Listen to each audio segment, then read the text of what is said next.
Hello, this is Austin from All Things Elite, and I just wanted to open up the show real quick to just take notice of what's been going on recently in the world of professional wrestling.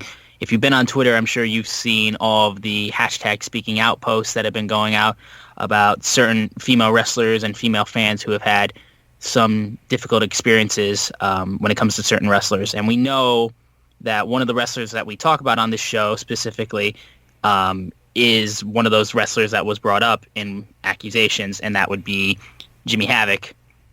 We fully support and stand by these women who are brave enough to speak out against these certain and make these accusations. But this show is really trying to focus on the positive and just wants to be an entertaining show that people can just enjoy and not worry about what's going on in the world. We want to be an escape for people. So we aren't going to focus on any of these accusations surrounding Jimmy Havoc or any other wrestlers. We're just going to focus on covering everything in all things Elite. That's just what we want to do. We want to cover AEW, and we want to bring it to you guys and do it in an entertaining fashion. So we still 100% stand with these people, but we just want to be an escape for you guys. So we hope you enjoy the show. Are you tired of the same old pro wrestling? Then check out the amazing action on Powerslam.tv, the biggest indie pro wrestling channel in the world. Get over 4,000 hours of the best pro wrestling events from over 110 of the biggest names in the industry from over 15 countries around the globe. Get your free trial today at Powerslam.tv. The following is brought to you by the Social Suplex Podcast Network.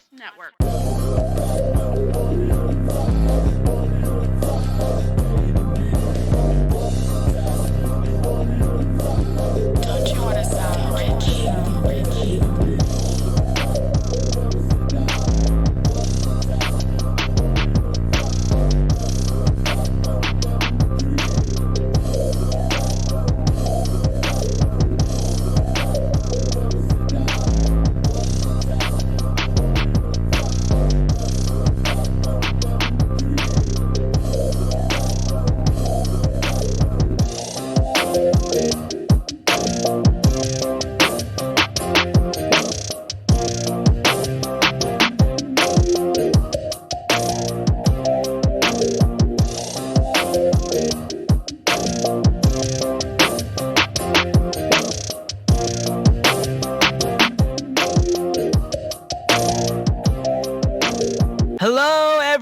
Welcome to the 66th episode of Social Suplex's podcast about AEW with a proclivity for positivity. Welcome to All Things Elite. My name is Austin Sumwitz, and I am your host for this lovely, lovely show. And joining with me, as always, is my good friend Floyd. Floyd, how you doing, my man?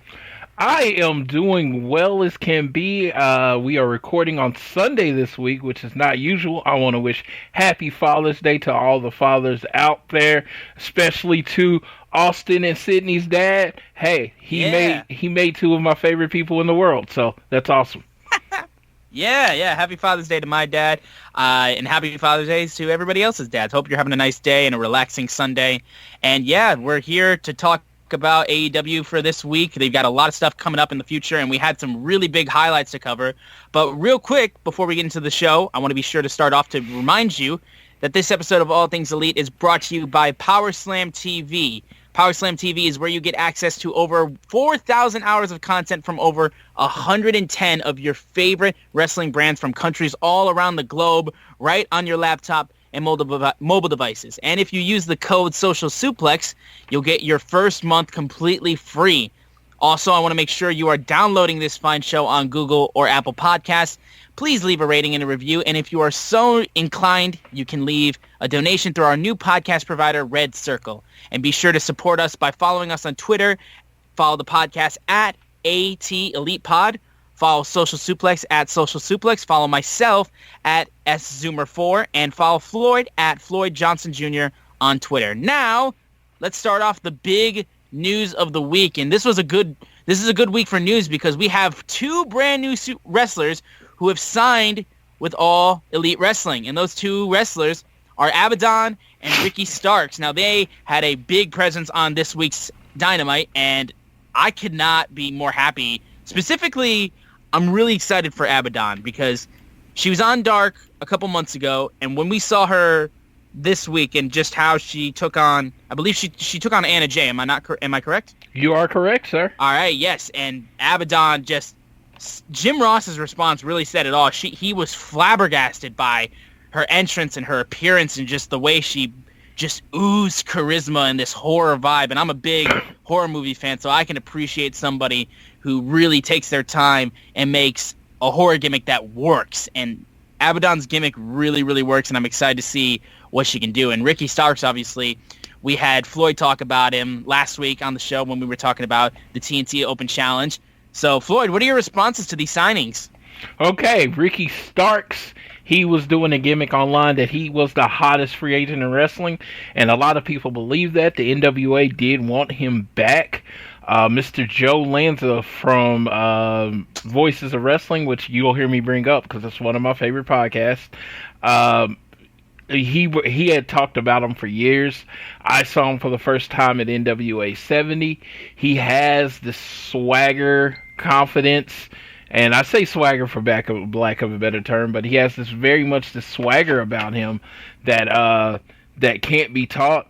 His promo today is with Cody on this week's show was amazing.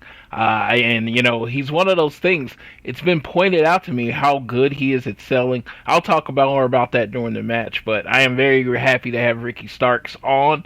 And it was funny because Tony Khan told a story that he literally just brought him in for one match. It wasn't a tryout match or anything. It was just bringing him in for one match. He was so impressed by the match that he immediately tried to sign him after the match was over and did not finalize the agreement till the night of this show.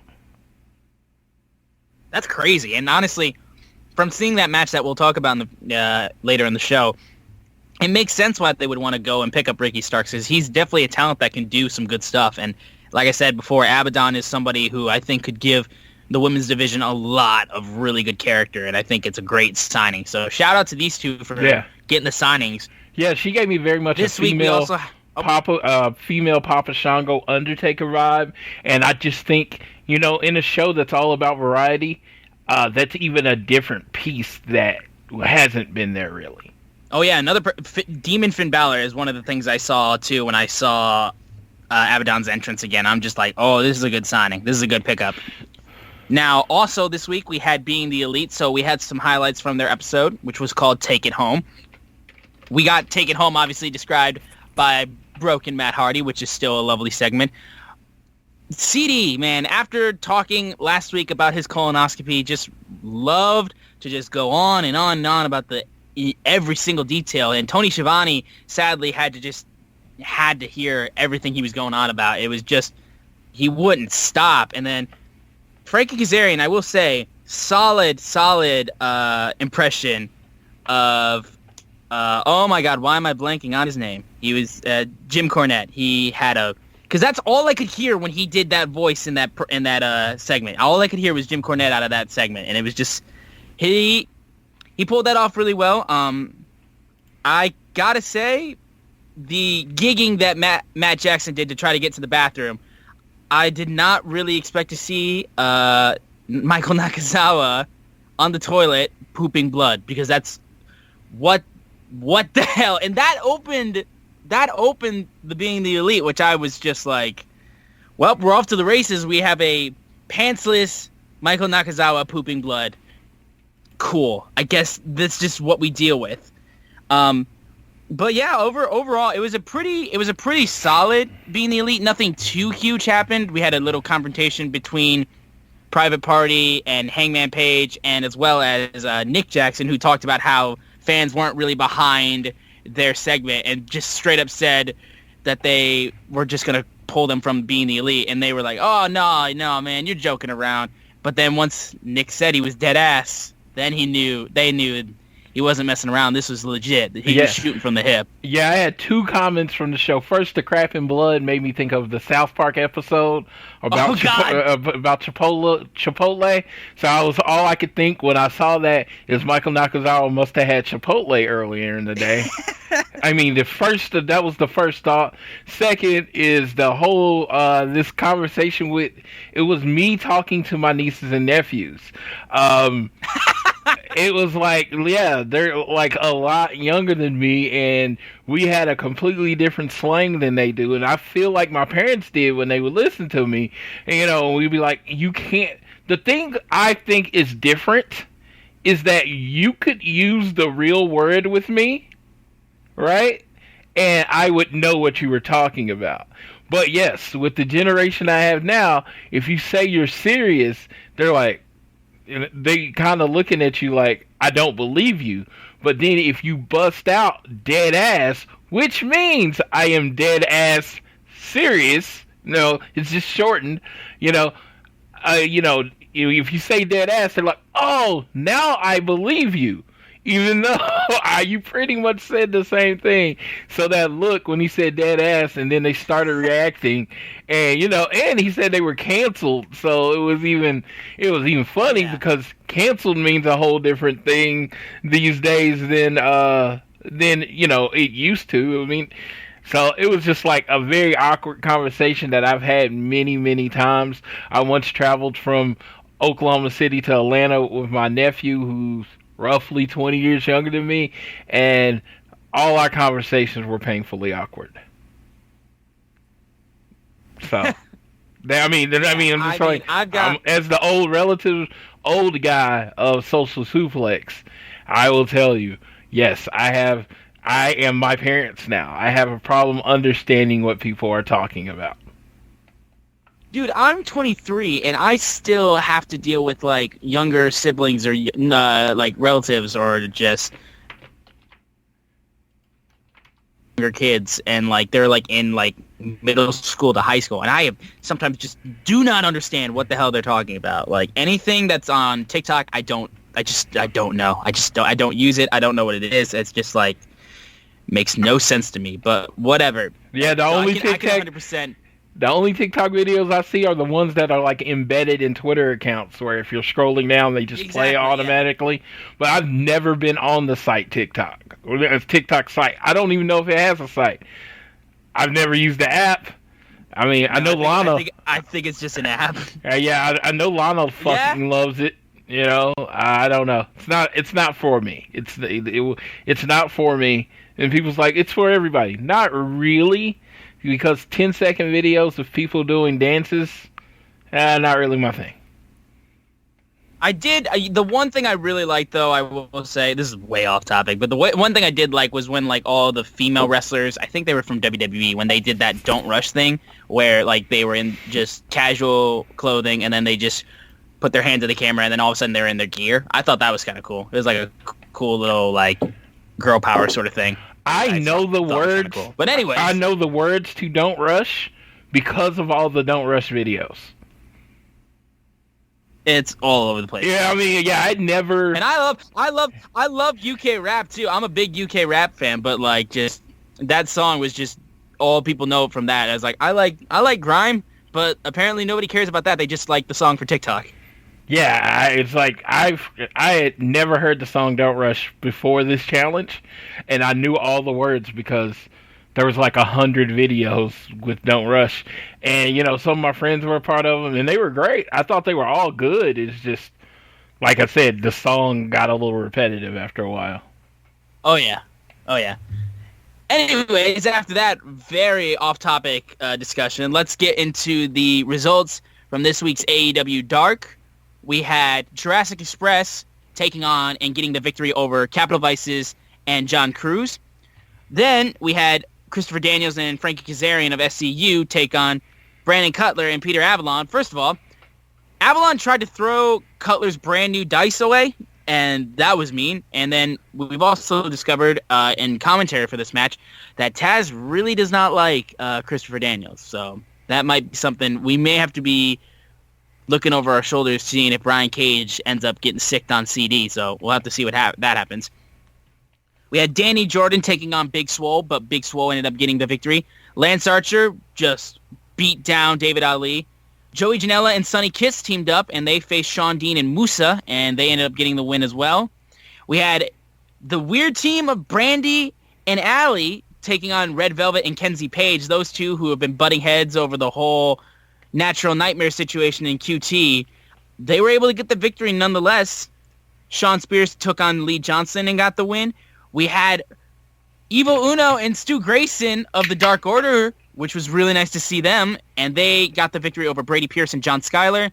Jimmy Havoc got a victory over Griffin Garrison, and then Penelope Ford, the number one contender that we found for the AEW Women's Champion, took on and beat Skylar Moore. And then Scorpio Sky, took on Robert Anthony and got the victory. And those were the results for AEW Dark. Yeah, just throw some notes in there. Sean Spears beat Lee Johnson with a sharpshooter, which... Yeah. And the glove actually didn't work any way into the match. So I do like that they're saving that. It seems like they're going to be saving that for more important matches. Brandy and Allie faked an injury until Brandy got the upper hand and actually beat her opponent. Then Allie came in and put her foot on the opponent and got the 1, 2, 3. I thought that was great. I'm looking forward to whenever Brandy and Allie have a match. Uno and Stu are one of my favorite tag teams. I just think they're pretty amazing together, and I'm looking forward to what they can do. They were the number one contenders before they left, before COVID happened, so they dropped down to number 5. Hopefully with travel restrictions being lifted, they can go ahead and get that match that they were going to get. Penelope Ford's bridge, oh my God, her and Kip with the dog before the match was fucking hilarious. I gotta say, it's just Kip being her man candy is amazing to me. And her bridge, I will say this every week as long as I see it, is the best bridge in professional wrestling. I mean, she gets deep on that bridge, and that is impressive. And Scorpio Sky looks like he is getting pushed as a single competitor. He actually beat Robert Anthony easier than John Moxley did on the same show like a week or two before, that shows you how much they're looking at believing in Scorpio Sky going forward. I'm really glad that they're really taking the time to have Scorpio go for singles competition, because we saw that when he took on Chris Jericho. He's not just 1/3 of SCU. Like, that's not the case with any of them. I feel like Christopher Daniels and Frankie Kazarian, they've really proven themselves that they're good on their own, or they're good separately in different types of team formations. But Scorpio Sky is the guy that I'm really happy that they seem to be putting the fire underneath to get Scorpio some singles competition, and having a victory like that. Yeah, like you said, he had a better opportunity and better chance with beating Robert Anthony, and he pulled it off and did it better than John Moxley. Which, hey, that's something people should take a look at, I think. So if you haven't seen AEW Dark, be sure to check it out on All Elite Wrestling's YouTube channel. And right now, we're going to talk about All Elite Wrestling's Dynamite for this week. But before we do, we just want to let you know who is another one of our sponsors for this show. Support for All Things Elite is brought to you by Manscaped, who is the best in men's below-the-belt grooming. Manscaped offers precision-engineered tools for your family jewels. They obsess over their technology developments to provide you the best tools for your grooming experience. All right, and I am the one that received the Manscaped information, and I got it. And let me tell you, I am way too much information. I am not a super hairy man at all. So I was looking at the stuff like, what the hell could I do with it? So handed over to the wife to open up the box and talk to me. I have been working out for the last month. As I've been starting on my Get Healthier journey. I had kind of neglected my health over the last year or so. I'm a type 2 diabetic. You say, what's this have to do with anything? Well, when you start working out, your body starts doing something that it's not used to. It's called sweating. And I don't do that very often. Well, when you sweat, even when you shower and things like that, your body's being more active, you start getting odors in places that you don't want odors. So the first thing my wife was like, chucked me over the ball deodorant, and she said, use that. And then she had the trimmers, and I was like, oh yeah, I don't really need that. And you know what? I found out I did. So it was like I'm looking at this stuff that I thought I had no use for, and the person that it matters to more than anything, even more than myself, my wife, is the person it matters to most. She's telling me, hey, use this shit. And I'm like, okay. And she's like, what, a week or two? I think we've got it like 8 days ago. It wasn't that long ago. And she's already satisfied with the results. There's one other creams that you put on. She says that she liked that, and she's been using it as a lotion because it smells good. So that's kind of funny. But yeah, it definitely seems like this package has everything you need. The groomer, the razor works with perfection. I think it's almost impossible to nick yourself. I'm not going to tell anyone to try because I imagine that would hurt, but I wasn't able to, so I definitely approve and support the use of Manscaped. Yeah, big shout out to Manscaped for sponsoring us. We genuinely really appreciate it. Yes, and if you use the code SUPLEX at manscaped.com, you get 20% off plus free shipping. Not 20% off or free shipping. You get both. So use the code SUPLEX. It helps support the show, and we love doing the show. So, hey, hook us up. Yeah, thank you so much. Now, let's get into this week's AEW Dynamite. We opened up with the tag team title match between the Natural Nightmares, QT and Dustin Rhodes, versus the champions, Kenny Omega and Hangman Adam Page. We knew going into this matchup that Allie was not going to be at ringside because Dustin and Brandy kind of pulled QT to the side and said, look, let's go into this. We don't want any distractions. We want you to be 100% prepared for this match. We'll have Allie not come to ringside for this match. And this match had some great moves. We had a quick attempt for a one-winged angel on Dustin Rhodes, but Dustin was able to get out of the way real quick and hit a good elbow on him. There was a lot of great moves. QT really pulled a great dropkick on Hangman Page and had some really good spots on this match.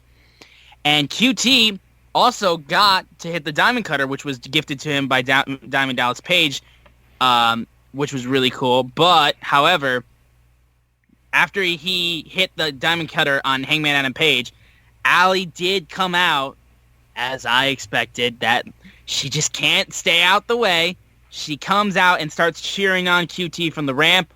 QT then, it seems like, got a little bit too in his head, thinking that he could put this away, like, in a flashy way. He tries for a moonsault off the top rope, but Kenny Omega gets out of the way, and then they quickly isolate QT and then just start going with their tag team offense, their tandem offense, and then just repeatedly beat the hell out of him.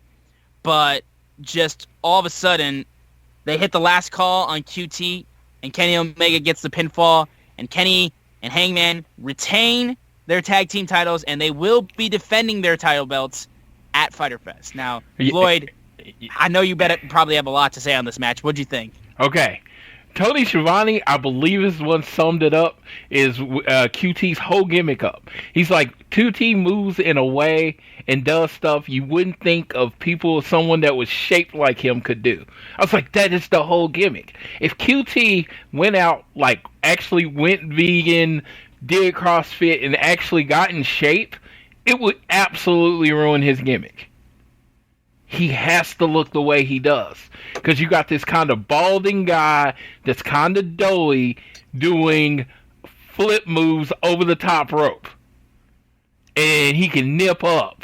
And then he has the Diamond Cutter now. It's just like his whole gimmick is that you look like you do, but you shouldn't be able to do what you can. Which he very much held his own in this match.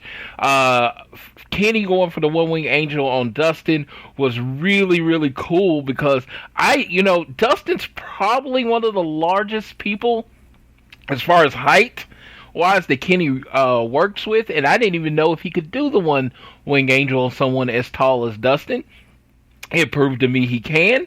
Also, when you're looking at the match, it was just very much Kenny and Hangman trying to get their timing back, and they were clearly the better tag team. And right after Kenny went for his finisher, Dustin tried to do his Canadian Destroyer. Who could say this? That in 2020, a guy that I saw first wrestle in 1992 or 91, Dustin Rhodes, would be doing a Canadian Destroyer as one of his finishers. Yeah, I mean, it's crazy. Yeah, this guy has been wrestling since I was a child. I'm almost a 40-year-old man now. And I was a child when he started wrestling. And he's still wrestling, and not only is he wrestling, it's proof that you can, old dog can learn new tricks. Because Dustin Rhodes can teach you more about wrestling, knows more about wrestling, or probably forgot more about wrestling than I'll ever know.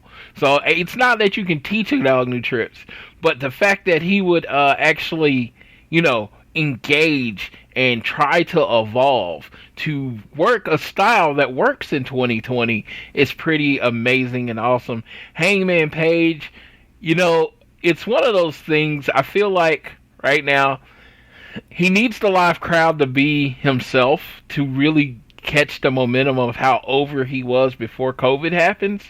But when he does get back, I think he'll be right where he is. But it's just, without the crowd, it's just missing a little something with him. And I feel like the tag team, and this might be my opinion only, has kind of run its course. It was cool, but it was supposed to be setting up something. Now you're kind of just waiting on that thing to happen instead of actually, I'm rooting for this team. I'm just waiting for one of them to turn on each other. Do you feel me on that? Yeah, no, and I definitely think that we might be seeing some seeds sown in Fyter Fest, and I think it's just because we've been so accustomed to them being a tag team, and I think a lot of fans especially really want to see that Kenny Omega that they remember seeing in New Japan when he took on people like Okada, and all these people are talking, I know a lot of people are kind of disappointed with Kenny Omega in the ring, just because we've seen him every single week almost, and people want those just wrestling clinics that he puts on, and where he shows you why he's considered one of the best wrestlers in the world. And I think as a tag team, he still goes like nobody else, but they're just waiting for that moment where everything explodes, because I think a singles match that goes for a good time, good long while between Kenny and Hangman is just gonna be fucking crazy good. And I think everyone's they see the finish line, but the road that we have ahead, they just want to get straight to the finish line. But I think we're gonna get there sooner than we think, personally. Not having patience is something very big in the wrestling industry, especially with AEW and it being fairly new. They want everything they want to happen now. I'm actually going through that with FTR. That, I want them in the Bucks right now. But I know it's going to build to it. I know that it's going to, when they do it, it's going to matter. And when they do, then the tag team titles will eventually be involved. And it's just, you got to wait and let it happen. I know we're used to instant gratification, all the information that we have at the tip of our hands. It's just sometimes you have to let stuff build out. And Kenny Omega, the whole thing about it is, if you look at New Japan, his great matches, except during G1 time, singles matches are months apart in New Japan. So the great thing about Kenny Omega is that it was kind of spread out, and when he had a great match, it was special. So I love the fact that AEW doesn't give you full Kenny Omega every time, because they know things get old. As soon as you do something more than twice, everybody's like, oh, they're just doing that again. That's what happens. Things get old so quick now Because, whatever, people get on YouTube or whatever, things get old really quick. So a Kenny Omega 30-minute amazing match to a wrestling purist, they might not ever get tired of that, but your audience would get tired of that. I still think about that Pac match that they had in Kansas City, and it was so amazing. And now I'm ready for another one, and I'm kind of itching for another one. But you think about it, it's been 4 months since he's had that match. So it is going to build in excitement and anticipation when he does finally wrestle in a singles match again. Yeah, and I think that's just, you want to make fans excited for when he's going to have one of those matches, because you don't want to just have this, like, these 70-minute, like, just wars every single week. Like, the variety of having Kenny be in the tag team is great because we get to see him in a different outlet that we're not used to. And it may not be people's favorite iteration of Kenny, and it may not be what people want to see from Kenny, like, all the time, but variety is the biggest thing that helps AEW succeed, because it keeps people tuning in because they want to see the different things that they can see. So I think we're going to get to the point where Kenny can just fully just get into a singles war with somebody, most likely Hangman, when that turn eventually happens, and then the team just falls apart. And when we do get that pay-per-view level matchup for Kenny to compete in the singles competition, he's going to just blow the roof off. And you can only hope that by the time that Kenny has that singles match on a pay-per-view, that fans will be able to enter the arenas again, because they will be losing their minds. Yeah, Kenny goes into his full mode. Yeah, Kenny doesn't have bad matches. I mean, he really doesn't. His low is good. His low, like, he doesn't go average. He doesn't even go above average. The low of his bar is good. Even when he had that Allen Angels match and people thought he gave him too much, it was a good match. That's what he does.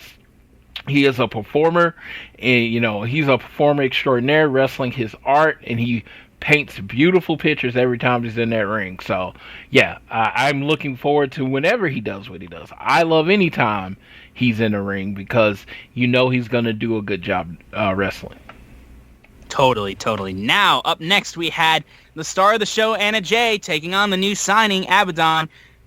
Tony Schiavone said this has got to be considered an upset. Anna Jay got beat by Abaddon in relatively quick fashion, and it was quite shocking to see Abaddon get the victory that quickly.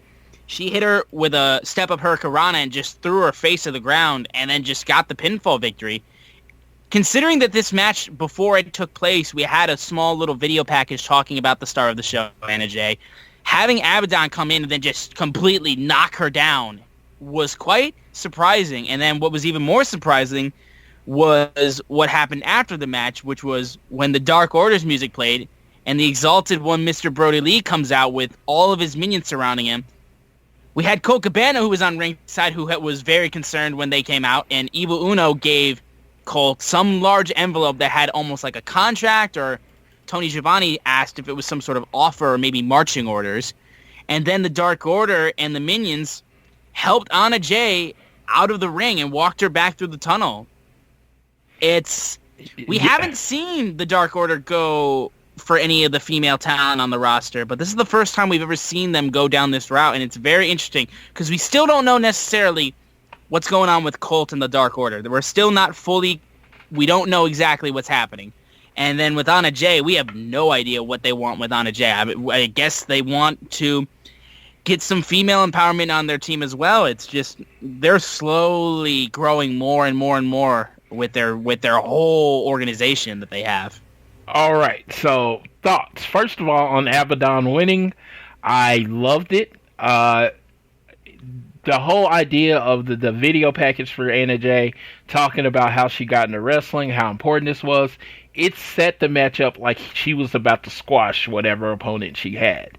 And then Abaddon had this big, amazing, entrance, and it was so awesome and scary, and she came in the ring and just ran through her. I just thought that was just brilliant. I ain't even put in all caps. That's what I'm talking about that night on Twitter. It was brilliant because I think there's some things that you've learned in wrestling, whether you want it to or not. Whoever gets the intro package and gets talked about and stuff is going to win. They're going to get them over. That's the point of it. And AEW is teaching you already to subvert your thinking. Don't do that. Now, the next time they have a video package, and probably the next 5 times, the person in the video package is probably going to win. But you always are going to have that doubt in your mind on whether they lose that match because of this Abaddon situation. And Abaddon, I think, and this might, I'm just grasping at straws, but of course this is an opinion show. I feel like the reason she signed is because of all the injuries that's happening around. You had Britt Baker go down. You had Chris Statlander go down. B. Priestley can't get into the country. You don't really have that opponent for Hikaru Shida before, you go back to Nyla or anything.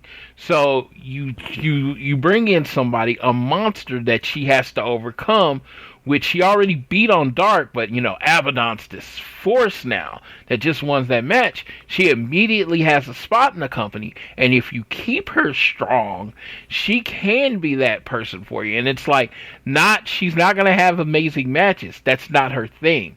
The thing is mostly going to probably be the people that she wrestles surviving her. And I just think that was a brilliant way to book her. I'm glad she's with the company, because you know what? Go out, get over. That's your job. And I think her whole gimmick went out and got over. Now, as far as Anna Jay to the Dark Order has been being compared to Vince McMahon for a while now. That is the clear. If you look at Anna Jay, she is attractive and she is blonde. What does Vince McMahon love? What you just said. Yes, so she kind of fits into the idea of what this Vince McMahon type character would want in a woman. Now, the thing is he going to make her wear a mask? Now, if she has to wear a mask, I'm going to think that's awesome, but I would think that's where they start going away from Vince McMahon, because Vince would never take someone that pretty and put a mask on them. Vince hates masks anyway. He doesn't even like his fans to wear masks at the shows, so he really hates masks. So, no, but but seriously, I do like a woman being involved in the Dark Order. I think it adds to it. The Dark Order is kind of like a mid-card NWO, and the fact is that they're going to be the fact that they would be involved in every division. They have the Beaver Brothers, Alex Silver and I forgot John, whatever. They have those. I guess they're 5 and 6.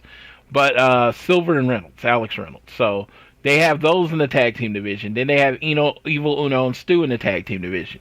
In the singles division, they have Mr. Brody, of course.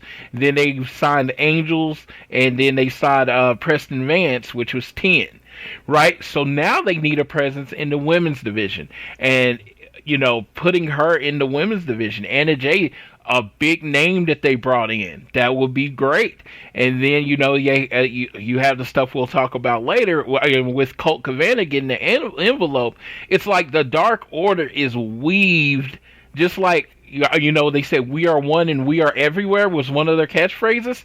They are literally weaved into every division in AEW now. And that's a good way of making sure that their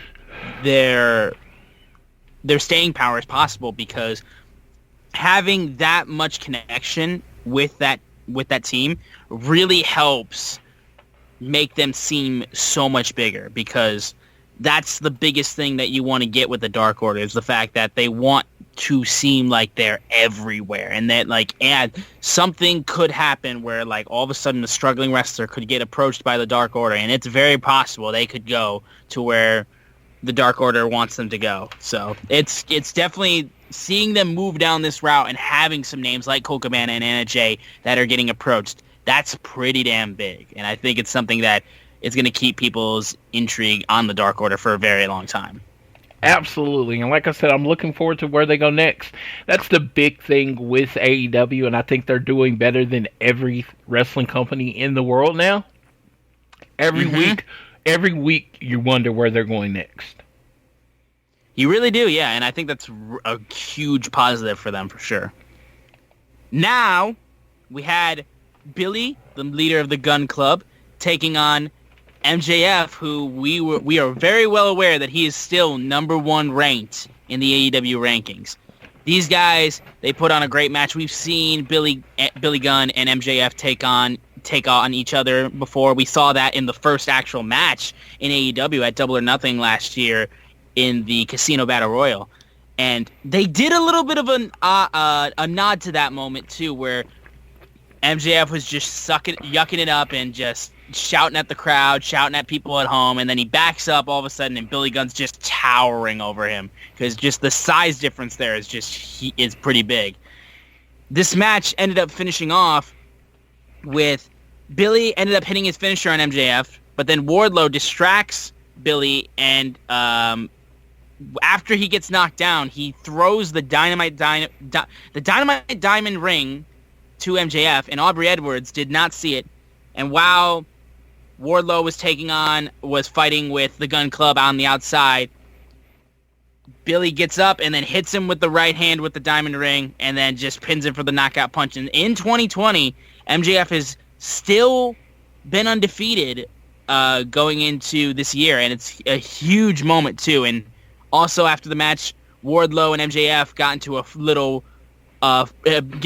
brawl with Jurassic Express, and like wrestlers had to come and pull these guys apart, and Wardlow and Luchasaurus seem like they're going to be going at it in the future, and that's a match that I think could be super good. So what do you think of this whole thing?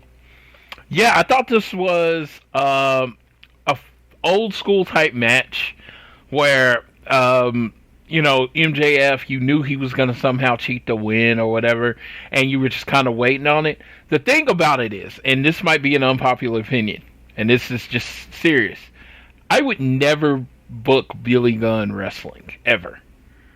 The reason being, he makes your roster look so small. Like, Luchasaurus is built as a big guy, and Wardlow is built as a big guy. Billy Gunn is bigger than both of them. I'm just saying, it's just an optics thing. He makes your company look so tiny. Because Luchasaurus, when he first came out at the Casino Battle Royal, he was this towering giant that kind of towered over everybody, and it was like, this is awesome. And then Billy Gunn comes in, and he's just as tall as him. Which is crazy, because when you see him on TV, you don't expect him to be that tall, but he is. Yeah, and Billy Gunn was never considered or built as a big man in wrestling.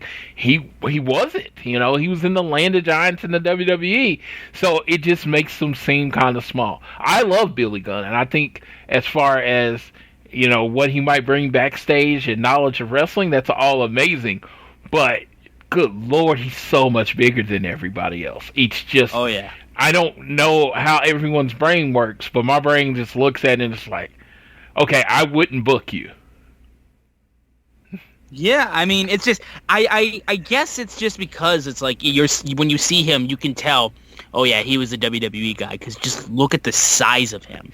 It's like, it's kind of like, I was surprised, like, when Brian Cage isn't with being in AEW, it's like, you are kind of surprised that Vince didn't try to go for a guy like Brian Cage, because you would think that that's the kind of guy that he would want on his roster, just built and just looks like a killing machine.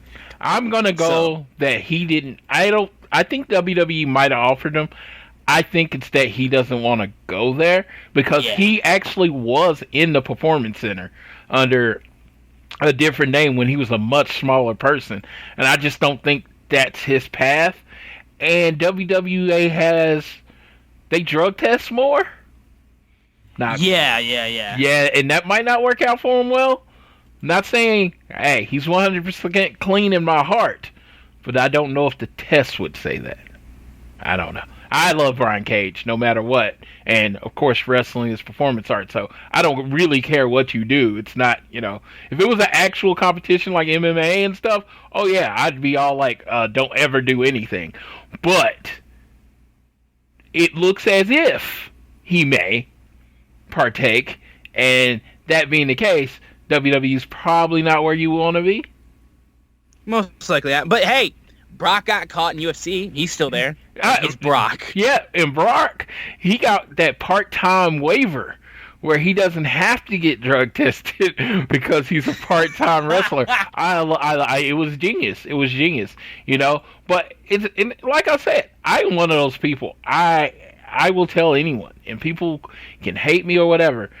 If you want to use steroids, I think you should be able to, as long as it's for cosmetic purposes and not. And it's wrestling, yeah, exactly. Yeah, it's like wrestling in essence would be cosmetic purposes, because you are performing. You're not, as long as it's cosmetic purposes and has a doctor. That's one of those opinions that I've always had. I think you should be good to go. So, because I'd rather someone do it under doctor supervision, knowing how much everything that they're getting, cycling on and off, all the things that they can be done to protect a human, than trying to figure it out on their own, doing it at home or whatever. And again, I don't know that Brian Cage is on this, but it's like a person that does not lift weights, outside looking in, people that lumpy usually aren't all natural. I don't know, man. It's just I don't know. I want to be clear. I don't know. But just going on groupthink and what most of the world thinks, that is where my opinion comes from. I am a very, very small man, so I have absolutely no say on any of this. Yes, very small. Yes, I am a very large man who does not lift weights. So I just take all this with a grain of salt. Yes, take all this with a grain of salt. That dude could be like has never seen one of those things in his life. But like I said, what people say, I don't know. But I just think there's a reason he's not in the WWE. I think it's more than likely he was there, he didn't like it, he's not going back. Which is totally understandable. Yeah. We had two backstage segments. We had Alex Marvez, who interviewed Les Sex Gods, Chris Jericho, and Sammy Guevara. Alex Marvez asked why Chris Jericho attacked Orange Cassidy, and he said clearly the reason why they attacked, why Blood Orange is what he said was juiced all over the ring, was because everyone loves OC, but he had the audacity to interrupt the Inner Circle not once but twice. And after that, we also had another backstage segment, which was Tony Schiavone with Britt Baker, Dr. Britt Baker, who also during the entire show was sending messages to Tony through like a little pulley device over to the commentary booth, which was so fucking funny. It was like, I think at one point she said when Abaddon came out, she sent a message to Tony Schiavone saying, "This broad needs Jesus," which is just, oh God, that's so funny. Tony Schiavone makes the announcement that at Fyter Fest, the AEW Women's Championship will be defended by Hikaru Shida against Penelope Ford. She did not like this and then proceeded to tell Tony that he was on a friendship timeout, and then yells, saying she yells for her Rolls Royce to be driven away. However, on the driver's seat was my girl Big Swole, who just simply said, "Where to, doctor?" I loved that she said that. I was like, please say where to. And she drives off, just Britt Baker screaming in the back seat, screaming in her wheelchair, and we just didn't see her for a bit. We eventually saw her later in the show, and we'll talk about that in a little bit. But I loved that segment so much. Yes, this was a throwback to apparently an Attitude Era segment where someone basically said that exact same line. I thought it was brilliant, and to me, it was the good kind of cheesy. If you understand what the good kind of cheesy was, I like a little cheese in my wrestling. It was the good kind of cheesy, and the fact that they're building up this rivalry, this heated rivalry of two people that actually don't like each other, and one is actually injured, is brilliant. I mean, no one does this. You know what I mean? It's just, and does it this effectively. Let me just say that. I mean, other people have done it, but it's just, Britt Baker seems like she's more a huge part of the show than she was when she was healthy. Yeah, which is and like weird. She's slow. She's coming into her heel persona so much more, and like I thought she was so good on this show. Like just her presence was amazing. Yeah, I was just telling Sydney, because she's thinking about doing some stuff talking about Britt Baker. How a year ago on this show, while we're getting, well, I wouldn't say right when Dynamite started, and she was still being a face, and I was like, this Britt Baker thing's just not working, and I was like, I don't know. I feel like this is their first swing and a miss. This Britt Baker thing's not working. And then they pivoted. And it just seemed like everybody was saying the same thing. And I just like, I don't know if she works as a face. Maybe they should turn her heel. Oh my God. Yes, that was the answer. That was the amazing answer. And she's even better at it than I thought she'd be. I thought she'd be a decent mid-card heel. She is definitely a main event heel. Oh yeah, she's done so well with this heel persona, and it's been the best stuff that I've seen from her. And I enjoyed her as a babyface, but it seemed just kind of basic. It wasn't like anything too special. Like I know she really got into the Britsburg thing with her being from Pittsburgh and a big Steelers fan, which was fine. But like I said, the character of Britt Baker is really been discovered with her turning heel and her whole role model shtick, which I think has just been super good. So yeah, nothing bad I can say about Britt Baker in what she's been doing recently. It's just been nonstop quality. Yeah, she's everybody's role model, and like she's clearly becoming one of my favorite people in AEW. Yeah, I can see that for sure. We then had the TNT champion Cody, the American Nightmare, having his open challenge, and he also allowed Double A. He had him talk about Jake Hager and talking about how he knew he could beat Jake Hager, but he also knew in this business timing is everything, and the timing for the match is just not right. He wants to have kind of a training match going into it, and somebody that he's checked out this guy, but he's also knows that this is a good place for you to hone your skills. And Floyd, you were right. Ricky Starks was the man who was taking on Cody in this open challenge, talked about as being the hottest free agent in pro wrestling. Jake Hager watched this match backstage on a monitor, and yeah, this match was really, really good. I loved the finish where they just went back and forth and just had a really good just a really good sequence until eventually Cody hit the crossroads after he dodged the clothesline, and also after Starks dodged the disaster kick and then hit a great spear on him. This was his third title defense he's had in a row, and it was a really, really strong match, and I think it's a good build-up to when Cody takes on Jake Hager. Floyd, what do you think? And you see the wheels start turning when it comes to Cody. When he's doing the speech, and Cody's one of those sly people. He loves to drop Easter eggs. And he's talking, and if you notice his hand on his chest, I think it's cramped up or is it injury or something, and he kept making like a 4 sign. And he talked about how he felt abandoned by the Elite. He talked about how are the Nightmare family even a family? And then he has this 4 on his hand. And he talks. In the interview, if you listen to his promo, if you go back and watch it, it's almost disjointed. It was like he was going on one thought process and then went completely on another one. Come on. Cody's one of the best promos in the world. Everybody, man, it seemed like he got lost. Oh, that shit was on purpose.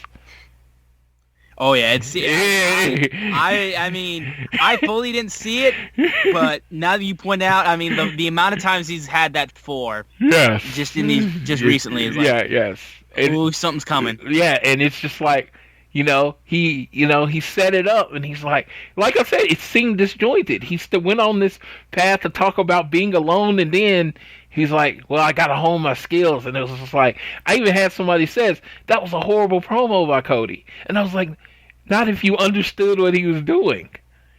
Not if you understood that he was leading you down one path, basically saying like his mind is divided on which way he should go. It was great.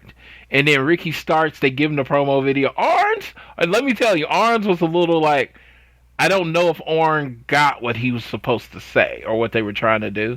Maybe I was wrong, but I don't feel like his lead-in was that great. But then Ricky Starks' promo package, he's like, I did it with grit and hard work, the two things that separates him from Cody. So he immediately ties himself in with saying, you know what, Cody. And he's like, I'm the former NWA television champion. You know what? We're not going to ignore what you did before we got here. We're going to acknowledge what you did before you got here. Love that. That's different about AEW. He's like, I'm coming here, and then he used the Cody line against you. You said you can run with anybody. Well, buddy, I got my shoelaces up tight. Man, I'm like, I know a lot of people don't like feel wrestling like I do in this place, but it kind of gave me chills when he said that, because it was a throwaway line in a Cody promo. It wasn't the major point of a Cody promo. It's him saying, you put me on the track and I'll outrun you all. It was great. It wasn't the focal point of the promo, but he took that line and he flipped it around him. He's like, you know what? You're going to have to run with me. Ricky Starks is amazing. Is an amazing promo guy. He is so good. He is talk you into the arena good when it comes to promos. And, over the last month, FTR, Ricky Starks, they have brought in some amazing promo guys. And that's great. So Ricky Starks comes out, and, the one thing that I did not notice the first time I watched the match. I was listening to, again, Voices of Wrestling, their flagship, and they were talking about Ricky Starks selling and how he sells everything. He even sells moves that he does on everybody else. So I'll go back to this yesterday morning, I watched it again to the chagrin of my wife, who, hey, she has to sit through Dynamite every week. Now she had to sit through it twice for me doing some research for the show. And yes, if anyone goes back, every move. He did a leg drop on the apron on Cody. He sold it like it hurt him. When he dived on Cody, you know what? He still sold. His face was grimacing. When Cody, when the finish set up, he went for his finish and then Cody hit him with his own. It was all set up by all the selling that he did through that match. So, yeah, I mean, everything seemed like everything really clicked. Yeah, and you know what? It wasn't super smooth. Back in the day, I even said it. It was something I had to adjust the way I viewed wrestling, because back in the day, wrestling was kind of grimy. Even on the body slam, nothing looked clean and crisp. It was like a real fight. So it was like the resistance was like, that's what this match made me think of. It wasn't super smooth. You would never confuse it with like a Osprey match, but it looked more real than say any other fight. Yeah, I mean, I was really impressed by the match. As somebody who, like I said, I haven't watched a ton of NWA Power. As somebody who's not too familiar with Starks, I really enjoyed this match, and I've been thoroughly enjoying Cody's open challenge that he's been doing, and I think every single week there's something different in the match that I think adds something and it gives Cody and the TNT Championship a really good spotlight. And I think eventually, if Cody ever does lose the belt, which I'm sure we'll get to that point, whoever holds it next is going to be it's going to be a huge deal for them. And I think they're really doing a good job building up the title. Absolutely. It is the title most frequently defended on AEW, and it's only been around a few weeks, and I'm looking forward to who else they bring in. I'm looking to who else they bring in to fight them. I actually heard a rumor today, and this has not been recorded, so this is not a spoiler. I heard a rumor today that Matt Cardona or Zack Ryder is going to be one of the people answering the challenge one of these days. So it hasn't been recorded, so that's not a spoiler. I just heard a rumor and decided to share it. If that happens, I am all for that. All for that. Even if he gets signed or not, just to see him, I think would be super cool. Yeah, the thing with Cardona, because of his podcast, he has a huge following, and I'm guaranteeing you most of his following probably does not watch AEW.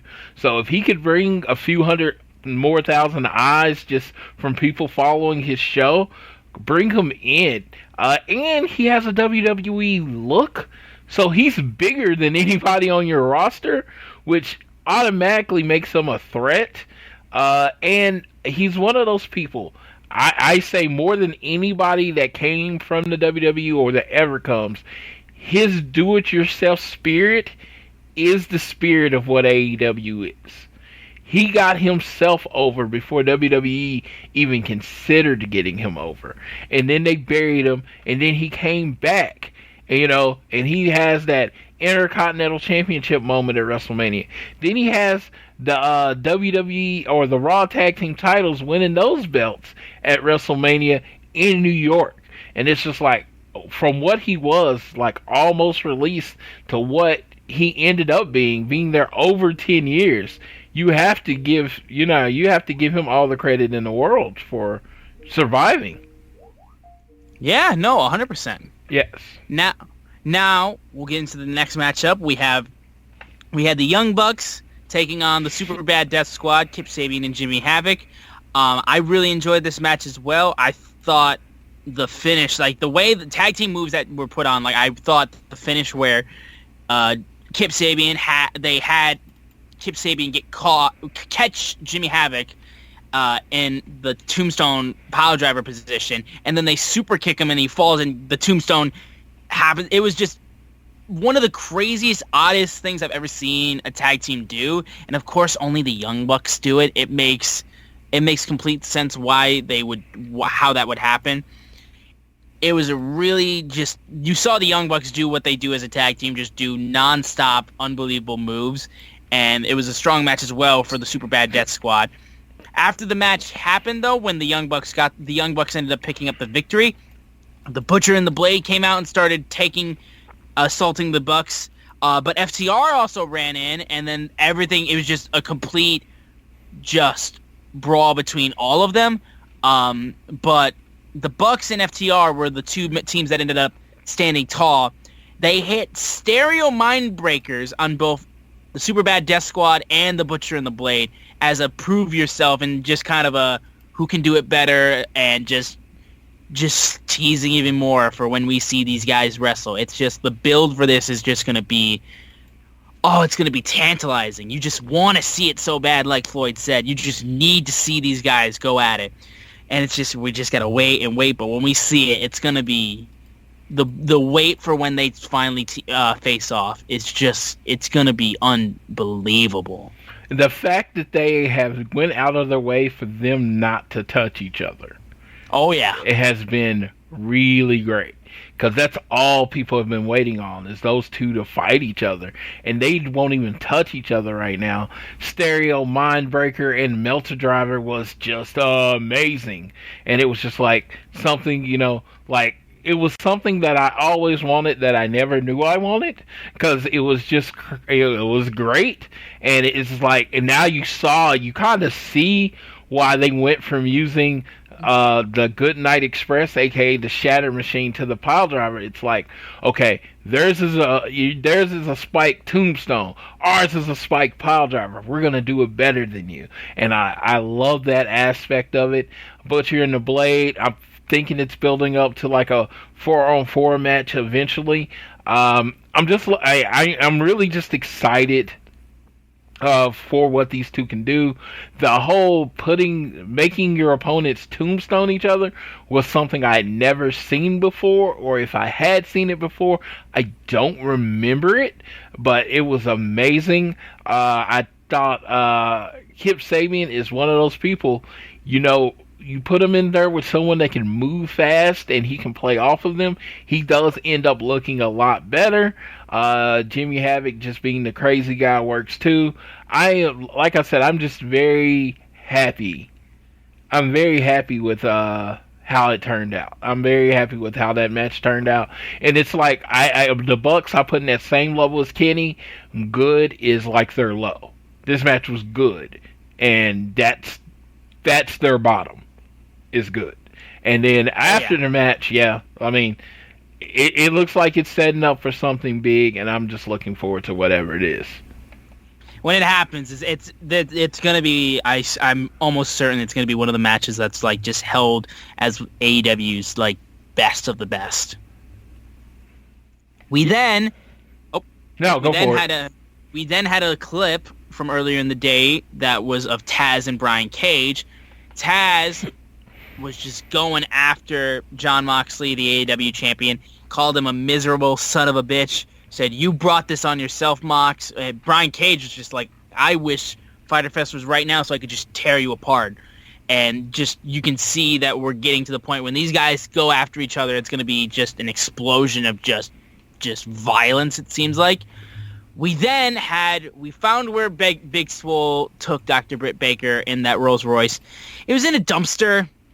She was found outside the arena in a dumpster. She swears she's going to get revenge on Big Swole and was just screaming, and I was losing it. I was dying of laughter during this because she was just, it was so funny. He's like, "Where is Tony Schiavone? You put him in a friend timeout. That doesn't matter. He's supposed to be here to protect me." I was near tears of laughter just watching this. It was so entertaining. She's such a bully, and I love it. I mean, Rebel is there the whole time. She can't even be bothered to remember her name. That moment when it finally happens, whenever it happens, and Reva turns on her. It's not, she's probably never going to wrestle, but that moment, that crucial moment where Reva, hits her from the behind or stands up for herself is going to be amazing. It does remind me a little bit of the $1 Million Man and Virgil type of relationship. She's kind of like her butler, and it's like you don't really understand why.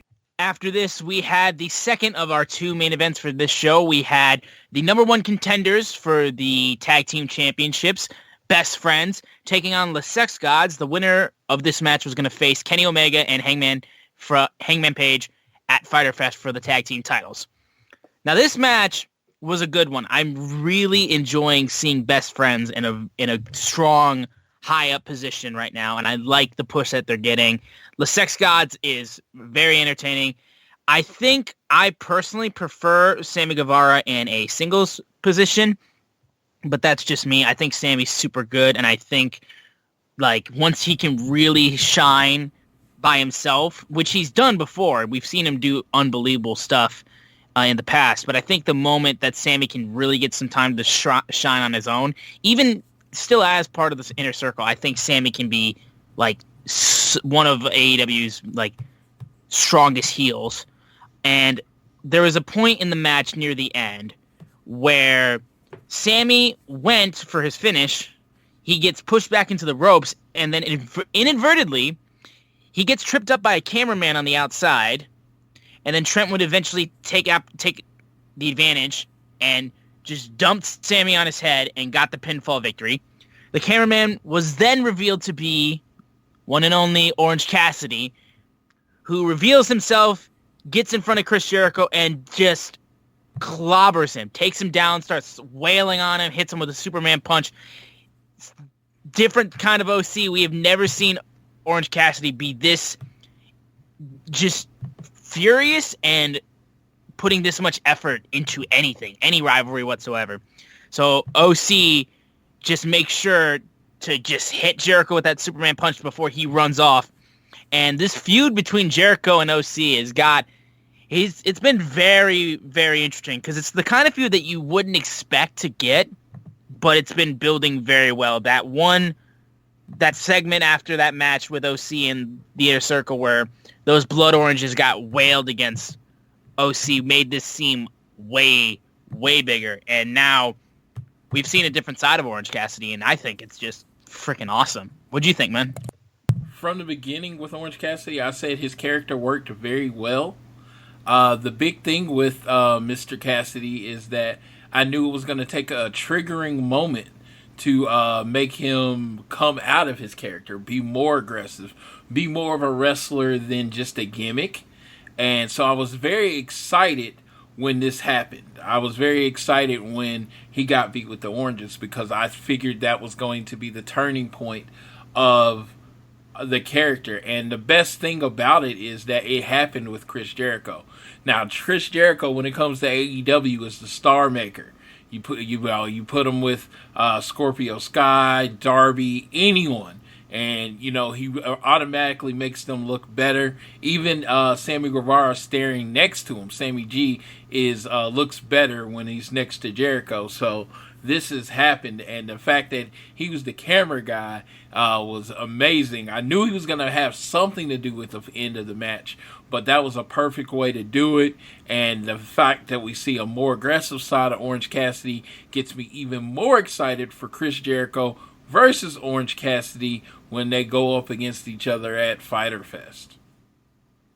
Yeah, and I mean, it's just great to see a feud like this, and like you said, Jericho being the star maker that he is, like, it shows just how important that signing was, not only just to get fans into All Elite Wrestling to begin with, but just to be such a veteran when it comes to being in the locker room and just really just taking these guys that a lot of people may not know and then just elevating them in a way where fans that know Chris Jericho but wouldn't necessarily know Sammy Guevara or know Darby Allin, it helped so much. And Jericho, Cody, a lot of the guys who've been wrestling for a very long time and are already familiar with the fans have done really well with helping out a lot of the up-and-coming talent on the roster. And it's got a great vibe to it for sure. And yeah, it's just one of my favorite things that I've seen.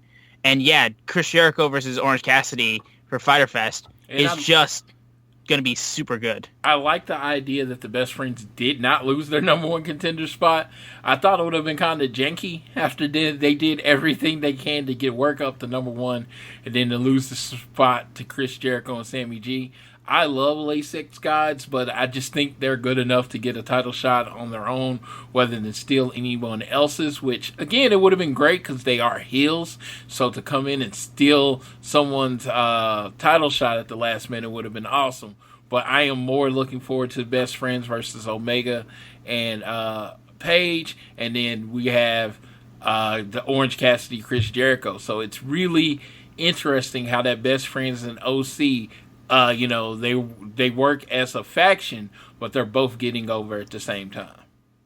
Yeah, and I'm so excited for Best Friends getting this title shot. I don't know if they're going to be able to pull it off. I would love it if they do, but it's going to be a really interesting match. It's probably one of the matches I'm looking forward to the most at Fyter Fest.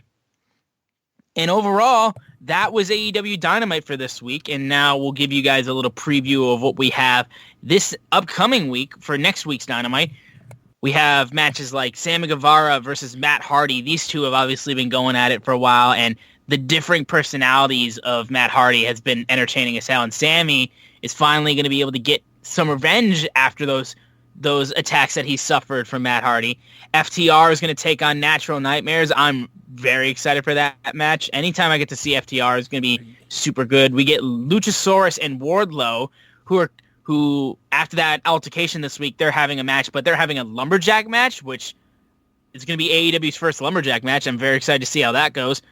Brody Lee and Colt Cabana are teaming, and they're going to be facing Sonny Kiss and Joey Janela. So seeing Brody and Colt team, I don't know how that's going to go. We're also going to have Cody make an appearance, of course. We don't know if we're going to have a TNT Championship. We are going to have a TNT match. Oh, we are? Okay. Thanks for open challenge. All right, cool. I don't know if this is going to be the Matt Cardona, Zack Ryder week, or it'll be later. But since the show is live, you probably won't know until they announce it that day. Hell yeah. So, yeah, we have that. And then also Moxley will be there. And Taz is once again going to be on commentary for Moxley when he's competing or whatever he's doing. So he's going to be running his mouth for sure. And then we have the face-off between Chris Jericho and Orange Cassidy for their match at Fyter Fest. And I'm very intrigued to see how OC responds on the mic. If he tries on the mic or if he just straight up just beats the hell out of him, or if Jericho and Cassidy just can't take it anymore and they just beat the crap out of each other until they get separated. Yeah, it was kind of funny. Orange Cassidy said after the show, he's like, "You don't know me. Don't attack me and my friends with baseball bats." Like, it's like that was the thing that took him over the top. That was the thing that pissed him off, was him being just attacking him and his friends. And I think more his friends than him. He doesn't like to be hit, but you come after his friends' family, that's a big issue. Next week, we do get FTR again against Natural Nightmares. I'm very excited about that because, again, FTR, favorite tag team in the world. I am looking forward to watching them work. Every week this month, in the month of June, we would get a FTR appearance and a Cody match, or both in the same night. And for me, that is my professional wrestling. That is the wrestling I have been hoping for about a year. Luchasaurus and Wardlow. I mean, that's gonna be fun. Lumberjack match. Like, only reason it's funny to me is I don't see what set that up. I always liked the old school when the people had a match and then they battle on the outside and there'd be a count out and they fight and brawl, and it was like, well, we need a way to keep you inside the ring. So that's when you have the lumberjack match. Starting with their first match being a lumberjack match doesn't really make sense, but I know AEW has built up enough cachet with me over the last 8 months of doing television that I'm just going to trust the process. Yeah, we'll just have to see what happens, but that's going to do it for this episode of All Things Elite. Thank you guys so much for watching and listening. Before we get off, I do want to say, and I know you're going to go through your end part, but shout out to Abaddon, AEW's Wrestler of the Week. Yeah! Yeah, I am that was 100%. cool. I didn't even realize she was named that, but you know what? That's fucking awesome. We literally, I was just looking on Twitter and it popped up as one of the All Elite Wrestling posts. So I was like, let me just say that on the show really quick.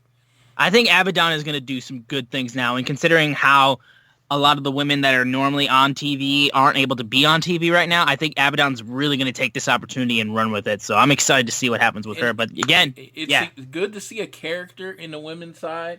She's not going to have 5-star matches. That's not her character.